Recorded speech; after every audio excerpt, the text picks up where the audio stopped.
Okay, we are live. I'm gonna check that we are live 100%. Today I'm gonna chat and drink coffee or water or anything with Tobias. So I met the Tobias on LinkedIn.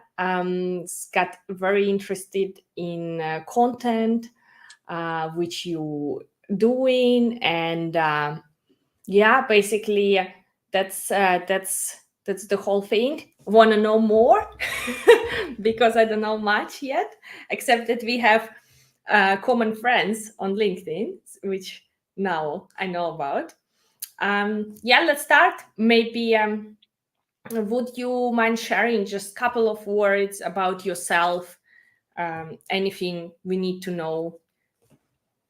Yeah, of course. Very shortly, I've been working with sales from since I got out of high school, like 15 years ago or something like that. So I've been working with sales ever since, from everything from big companies to startups, to finance, to fintech, to SaaS.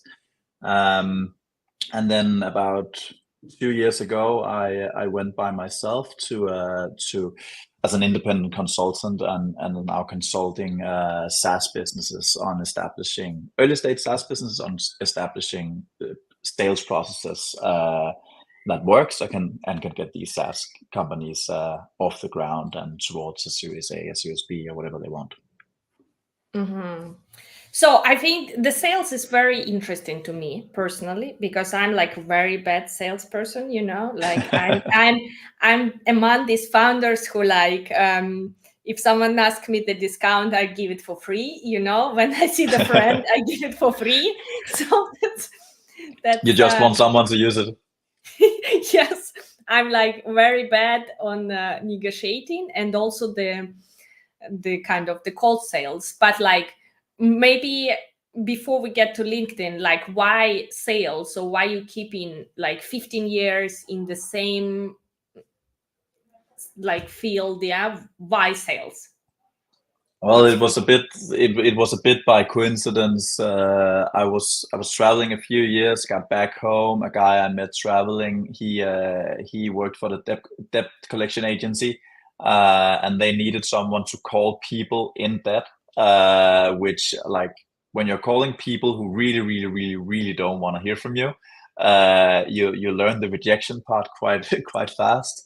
Um, and then at some point I just knocked on the door of on the office of the sales director of that company, and he needed like a junior somewhat guy he could throw all the boring tasks at.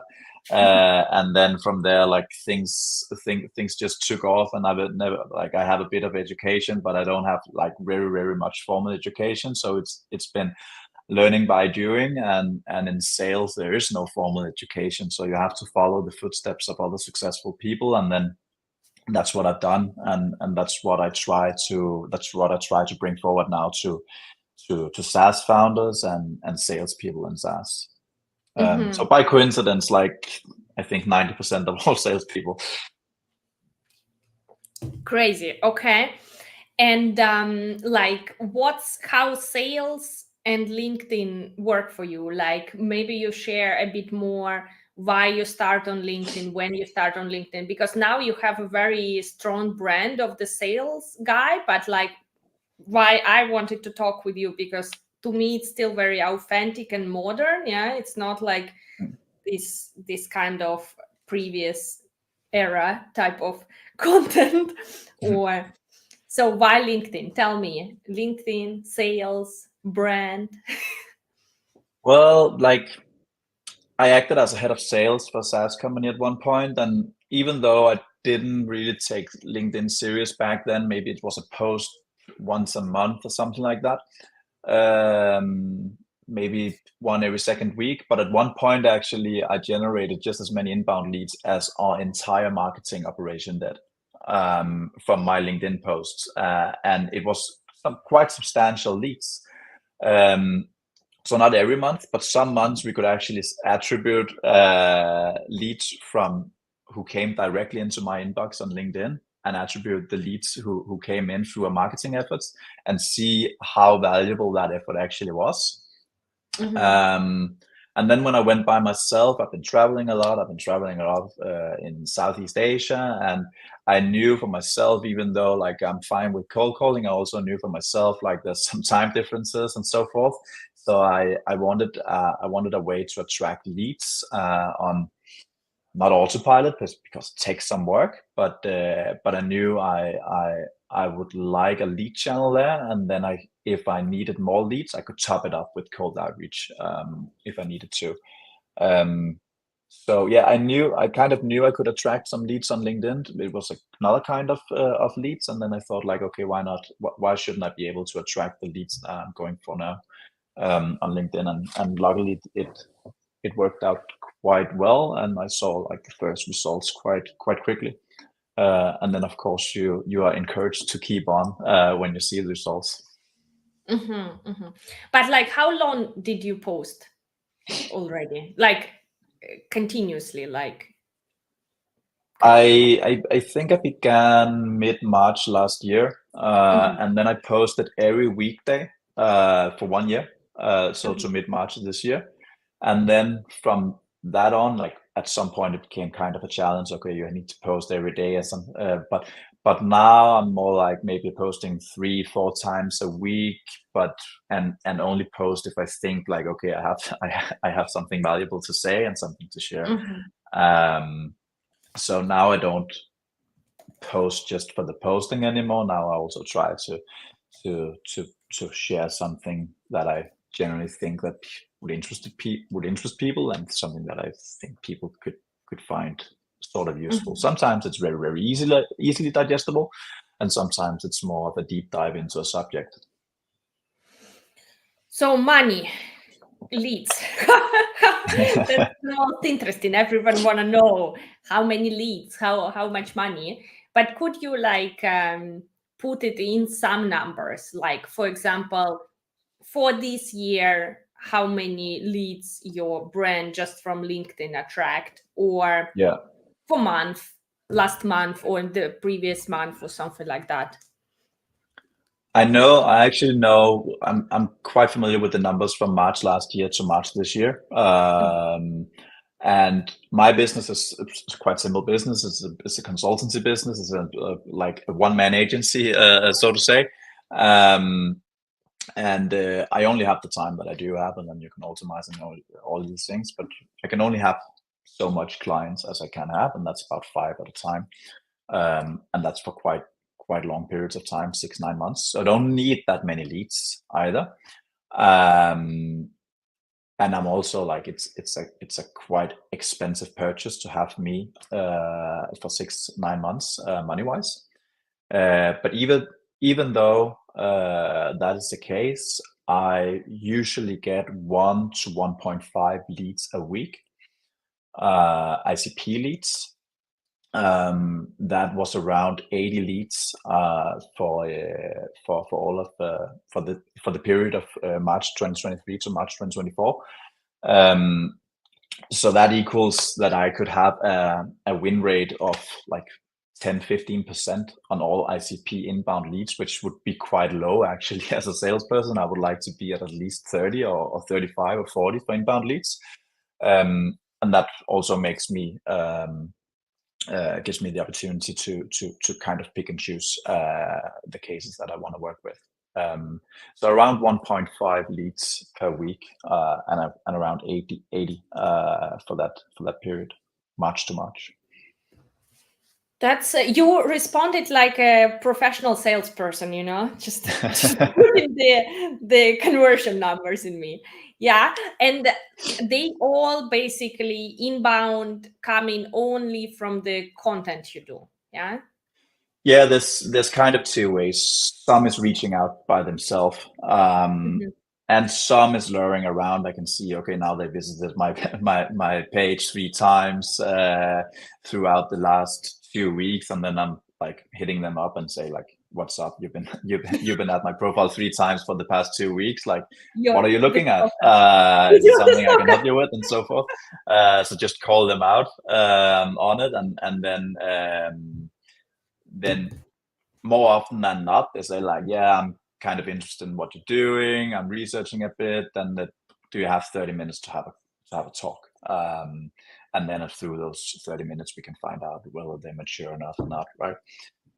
So either I'm calling them out by just looking at who's looking at who is engaging and who's looking at my profile, or otherwise they're just they're hitting me up. But do you do also any cold outreach? Do you combine like some cold outreach, or have you done any cold outreach on LinkedIn? No, not anymore. I did a little bit in the beginning, but that was back in 2022. I didn't do any cold outreach through 2023, and I haven't done any through 2024. And like comparing the cold outreach and like content creation, yeah, what is like not only bring more results and why, but also in terms of the time consumption, yeah, or a setup, how it worked for you? I think we need to make some distinctions between what kind of content it is. I know, like, my personal story, like, okay, I went for myself, I've been traveling and so forth, like that gives a lot of engagement, but doesn't bring any leads whatsoever. So okay, we want some engagement, we want the algorithm to like us and so forth, and then we know how can we boost that algorithm, and that's telling a personal story because people are good at engaging with that. And then you have the low engagement content, you can say so, where you are showcasing former results, and you're actually just asking people to reach out if they want the results similar to that, and those are the ones attracting the leads. I would say so. So I'm quite focused on, okay, what content do I bring at what time? Sometimes I need more leads, then I know exactly what content to bring. And sometimes I think, okay, I can boost the algorithm. I need more engagement. I need more followers or whatnot. And then I can boost it in that particular way. So I kind of adjust the content strategy to what my business needs at that particular time. And so, because you mentioned that, so what type of content bring more leads? Like for you, is it like more generic content, or is it like specific offer where people can click, or what's that? Yeah, I kind of have an ICP on Persona, which is this SaaS founder who has a pre-seed or seed funding kind of situation. Maybe they have a Series A, but they don't feel like, okay, we're not on the track towards a Series B, and okay, we have to cut a team, and maybe we can't afford a sales leader anymore, and so forth. So I kind of have this very, very specific ICP within Scandinavia, and I can talk directly into the problems that they're facing.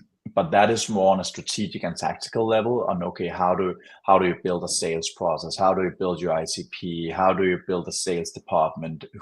What salespeople do you want to attract, and so forth? What KPIs do you have to put in place, and so forth?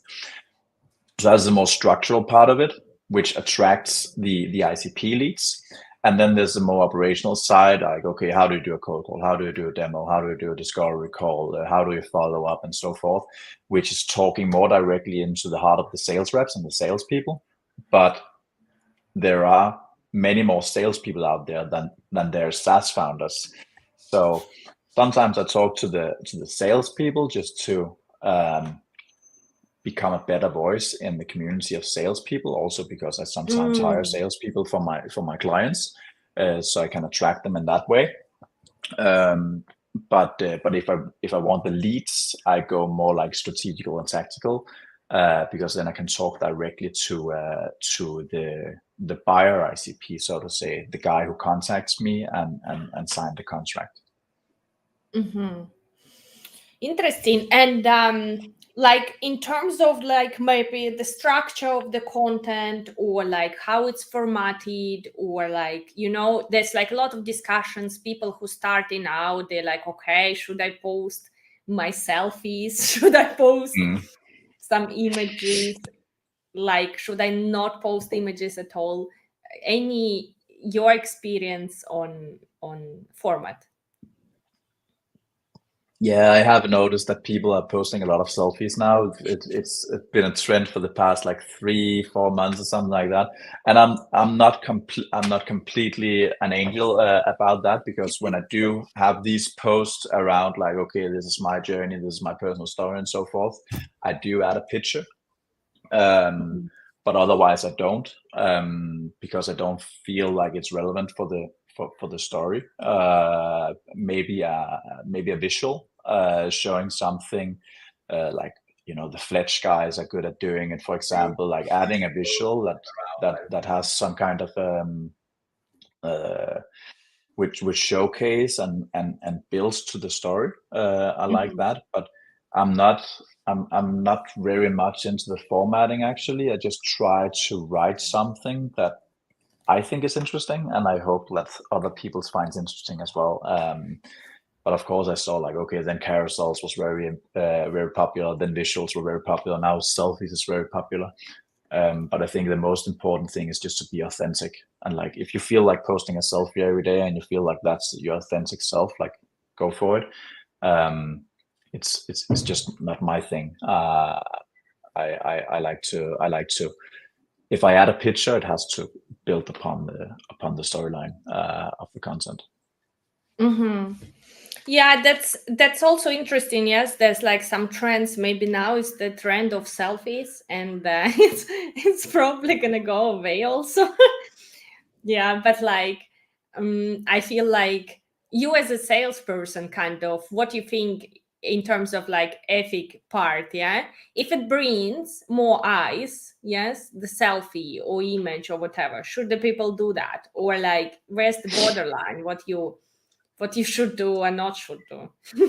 Yeah, but like it depends. Do you just want eyeballs? If you just want eyeballs, yeah, it's a good idea to add a picture. It creates some attention. You take up more space in the feed and so forth.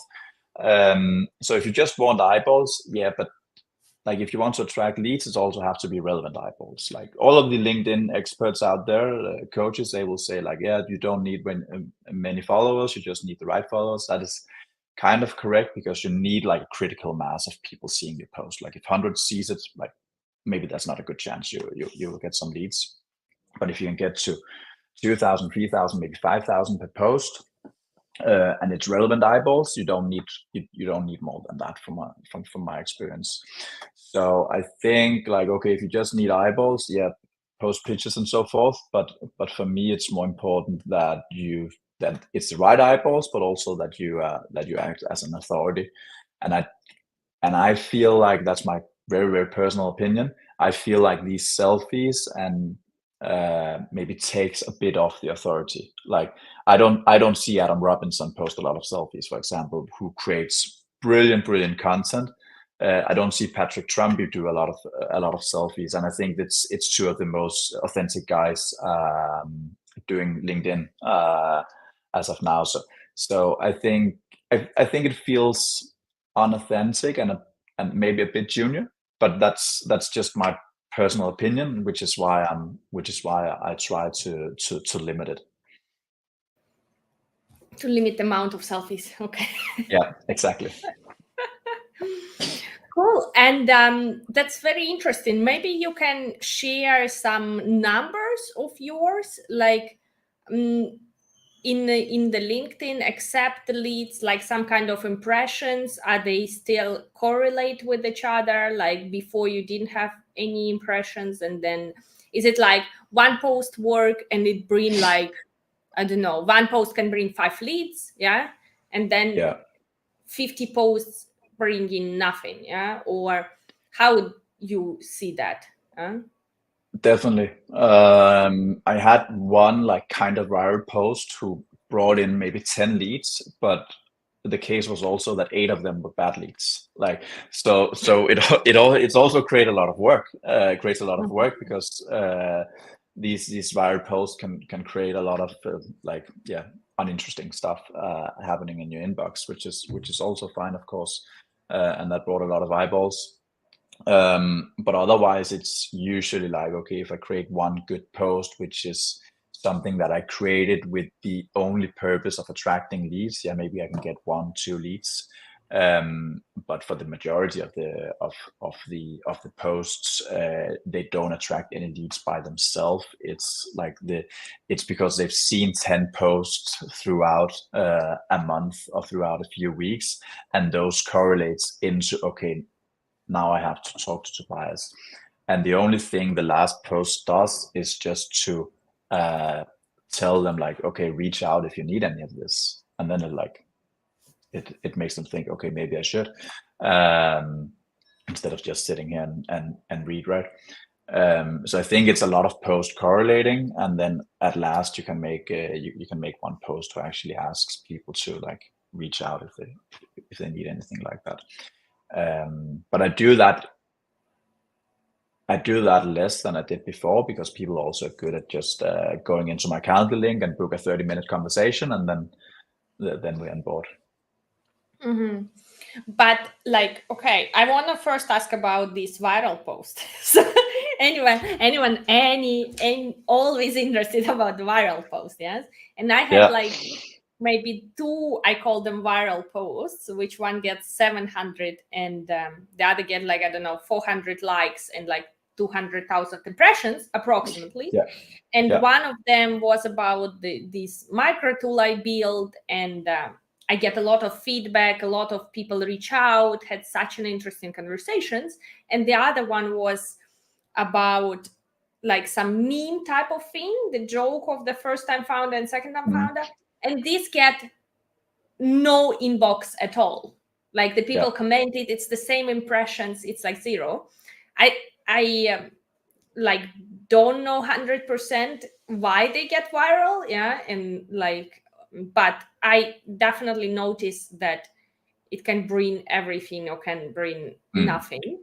But tell me more on your viral post. Like, did you know it will be viral, and why do you identify something there?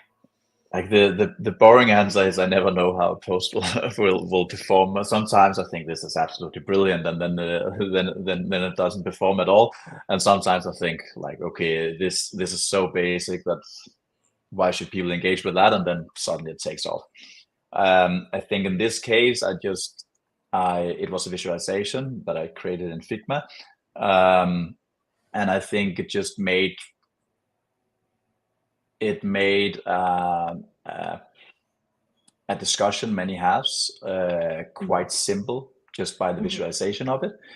And I think that visualization was just actually the one who took off, and many used it in their own post throughout the following weeks.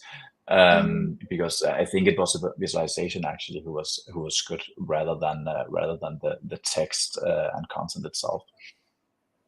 Cool, that's interesting. I think I saw a couple of accounts with people who just doing visualizations, very good way, and they working very well if they give something extra to the point. So, but also hard work somehow, no?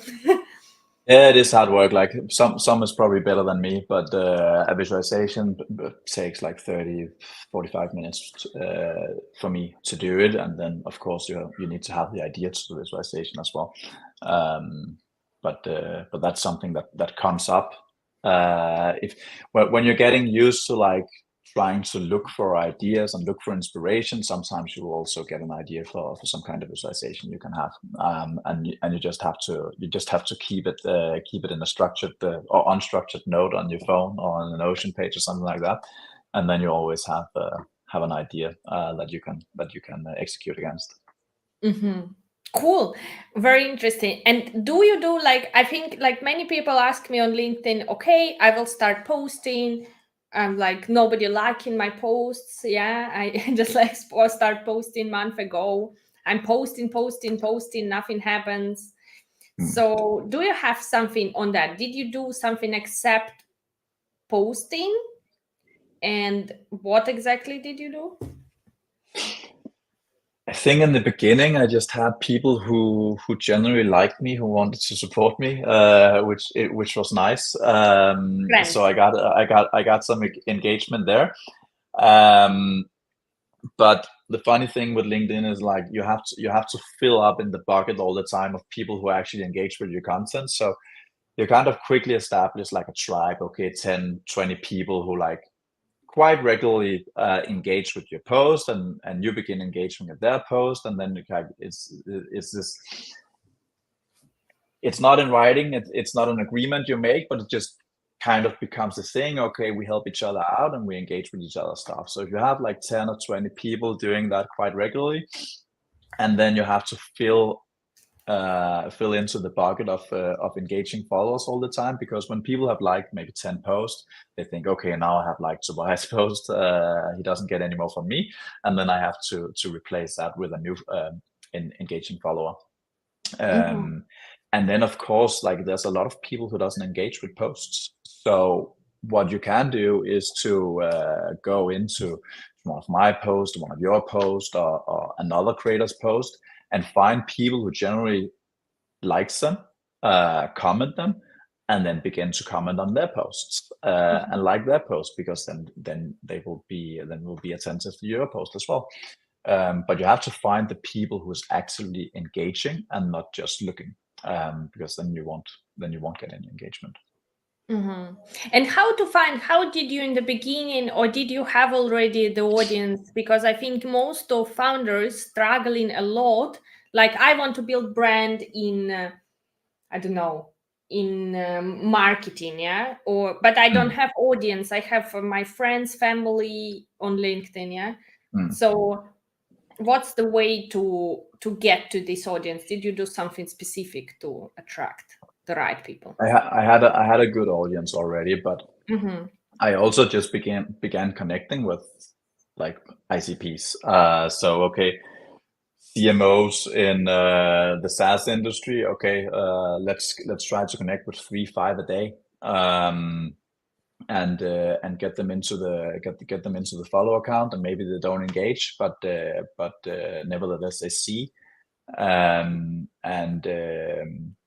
if they don't, you can also begin, that's kind of cold outreach or account-based marketing, but you can send them some resources and so forth, and then when you send them a message, you will get prioritized in the feed, even though not everybody knows, but if you have like just 2 or 3 messages back and forth, you'll be prioritized in their feed, and then they will see some of your posts. But it's not for engagement purposes, of course. That's more for lead purpose, because no one says that they are actively engaging with LinkedIn content. Maybe they're just readers of it, or otherwise, like go into other people who is within the marketing industry, people who post, see okay, who likes these posts, who comments on these posts, and begin to engage with them as well, because then you know, like, okay, these are people who actually engage, and they are within that community, or that persona community, that engage with those kind of posts. And LinkedIn is your only channel or not? Like you get it's my only channel. Only channel. You don't do anything else for kind of making money and getting leads? No, actually not. Like, okay, I'm networking, of course, and I have partnership collaborations with marketing agencies and VCs and so forth, that trust me and my abilities, so they come with some leads. But those partnerships also mainly came from being active on LinkedIn and talking to each other and meeting up, have a coffee, and then getting into some kind of partnership. So you could say that those leads came from LinkedIn originally, and then we established some partnerships, and now they're coming leads from those partnerships. Okay, this is very cool. This I like. And how many hours you spend per day on LinkedIn? Less now than I did before. Before maybe as much as 2 hours, but now I'm down to maybe 30-45 minutes. So I try to write a post in like 20 minutes or something like that, and then I engage in 10 minutes before, 10 minutes after. And then there is, depending on how many messages and so forth is in the inbox, of course, I chat with people through that. So an hour. I try to keep it below an hour, but I'm not always successful. Yeah, I understand. I'm also like that. And do you use some help? I'm, as a tool builder, of course, gonna ask you, do you use some tools or Um, schedules or Unfortunately not. Unfortunately not. I don't. Of course, I've scheduled some posts Mhm. sometimes, but usually I just post them whenever I have time. And then I use ChatGPT to correct my flawed English grammar if there's something there. But I write the post and then I put it into ChatGPT and say, okay, can you correct the grammar? And then I get a post back with no grammar mistakes, and then I can post it. So no, actually, no, I haven't been using any tools or help or services like some other people do. I would need cut this part and then create the short and then change your answer on my Yeah. tool. You understand? And then the good make a good short from that, because that's not good answer. No, but like it's interesting, yes. That the chat GPT is kind of the only thing you do in, and because that's also the common question. Okay, I want to commit, I need the tool. Do you really need the tool, or it's just like you avoiding to commit to the I things? think I think the tool thing is like, of course, it's a good enabler.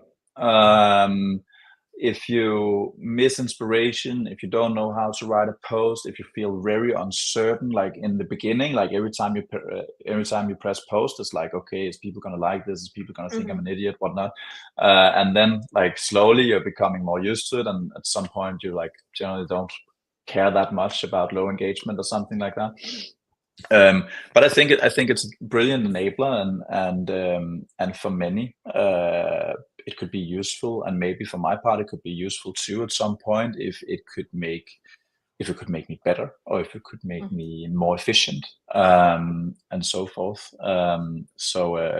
So I'm not against tools. I just found a way that worked for me with just picking up inspiration from conversations I have. I have conversation with sales reps and SaaS founders every single day.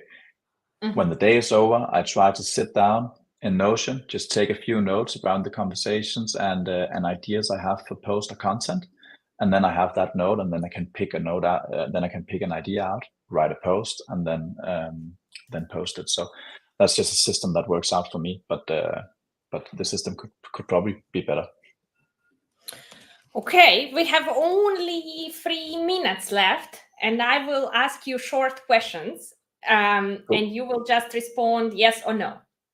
All right, I'll try. Sounds So difficult. post, if you start out, post every day, week, yeah, or not? Yes. Okay, grow channel, I'm selecting the grow channel for my business, LinkedIn or other platform. I would still choose LinkedIn as of this day. Okay. Ghostwriter or not? Not. Okay. Engagement boards or not? Radically not. No. So you're not in engagement board? Okay. No. I would have much more engagement if I was. in engagement board. Okay. That's interesting. I maybe we have still 3 minutes, and I wanna maybe that we finalize by sharing how you travel the world and basically growing your business, being on LinkedIn. Any couple of words you share, because many people thinking on changing their lifestyle, connecting it with building brand on LinkedIn somehow? I would say it was much less scary than I thought when I like made the decision to do it. But the internet is so good these days, people don't even know where you are. Like, of course, if people in Copenhagen ask me if I can drink a cup of coffee, like I can't because I'm in Sri Lanka or in Indonesia or in the Philippines or whatnot. And then I tell them like, okay, I can't. But it didn't affect any of my work. If it did anything, it made it better because I was actually generally able to focus because I didn't have anything to do other than work and going to the beach. And sometimes you get tired of the beach as well. And also you get all of this time in the mornings when you're in Asia, of course, you get all this time in the messages, there's no emails. You can just focus on creating content or working on your business or making delivery for clients. And then when you get to the afternoon, you can have some meetings and then you're done for the day. Cool. I think we connected with you based on this morning thing. I really miss my morning routine in Australia. Yeah. That I could be like my first post would go at 7 a.m. here. So now I struggle a lot. Like I'm back in this regime, but my post went 8:40 every single day while I was in Asia, and now they come out like whenever. Whenever, yeah, that's true. Okay, thank you very much, Tobias. I think we Likewise. can. And anyone who want advice on sales, follow Tobias' account. That's like very cool, and also some advice on living abroad, traveling around. Yeah, that's you need to follow that. And thank you everyone who was watching. Thank you. Okay, and